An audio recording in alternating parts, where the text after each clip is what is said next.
those of you that haven't met me, my name is Marcel, and I have multiple sclerosis. I have a fatal form of multiple sclerosis, and this probably isn't what you would expect for a video from me. Plain and simple, I woke up this morning. That's always good. I feel fine. I feel great, actually. I just don't really feel like doing anything. But I don't want to waste a day either, so I thought I'd try something different. So normally, if you'd see me on camera, you wouldn't see me sitting there smoking a joint. You wouldn't see me sitting there chewing gum. Today I'm going to do both. I really don't care. It's not that I'm upset. I'm not angry. I'm not anything. I just don't feel like doing anything. I've been working pretty hard since I had the procedure. This isn't my update video because that's still in production. I thought I'd do this because I don't even want to do any video editing. So I thought I would just sit and explain whatever. I guess easily the best thing to do would be to state that the procedure works. I mean, at this point I can't say that it doesn't work. I'm eating. Very little pain. As long as I, do what I have to in regards to the pain. It's kind of upsetting that the doctors will still let people be in pain. All right, there's no reason for it. There's no need. I mean, cannabis has been used for over 5,000 years, and one of the main things that it's great at is pain. In a run of a given day, it's easily for me to achieve 0 pain. Where a few months ago, before the procedure, I couldn't get it below an 8. All right, no matter how much cannabis. After the procedure, I would say it was probably a 6 or 7, which is still good because before the procedure it was plus 10. So I mean, it's a win. The procedure isn't a cure. I knew going in that it wasn't a cure.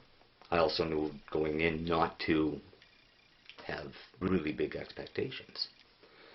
That way I didn't have a bubble burst. When I came out, everything that I had positive was an unexpected benefit, all right, so to speak. After the procedure, I also realized that I still had MS. Not as severe as a lot of other people, and nowhere near as severe as I was before the procedure. So, I mean, being taken out of that stressful and distress situation, it kind of, you feel a lot better. I refuse to let people be in pain. So, I mean, normally a very private person. I don't like a lot of exposure. I never have. I'd rather stick to myself, do my own research, and leave it as that. But getting MS, and as severe as it was, I went through a major learning curve that the medical industry doesn't really care about patients. All right, as a whole, they're a money-driven industry, plain and simple. And if they can make a buck off you, they will. All right, one way or another, whether it's unneeded surgeries, unneeded medications, or even so-called clinical trials. All right. Cannabis this year, last year I guess now, but in August of 2010, a Canadian doctor by the name of Dr. Mark Ware released a 10-year clinical trial. It basically proved that cannabis can treat neuropathic pain. All right, it treats neuropathic pain by shutting the pain off. It doesn't treat it by increasing levels of dopamine, serotonin, those types of chemicals in the brain to trick you into thinking that you're not in pain.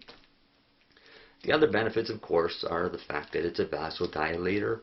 It does a lot of everything. All right.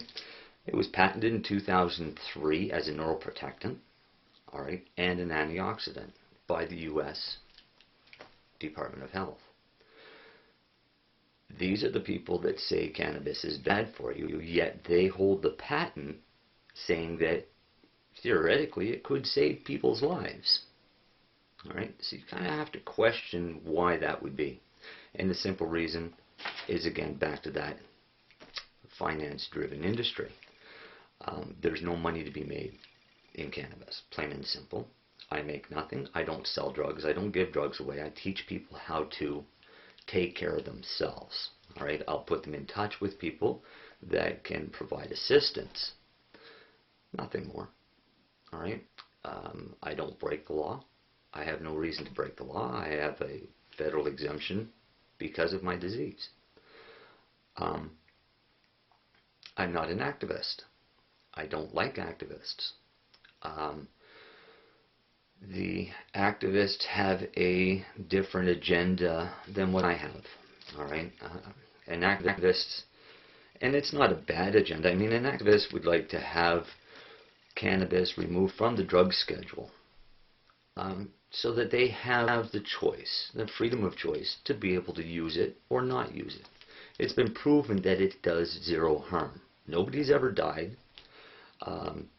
Actually, on the roads, I would rather see everybody on the road smoking a joint than not. All right? For one, it'll slow them down. They won't be speeding around all the time. They'll learn to enjoy life a little better and relax and not take so much stress out of their driving. All right? It's not that bad. And it's nowhere near what the propaganda has led you to believe.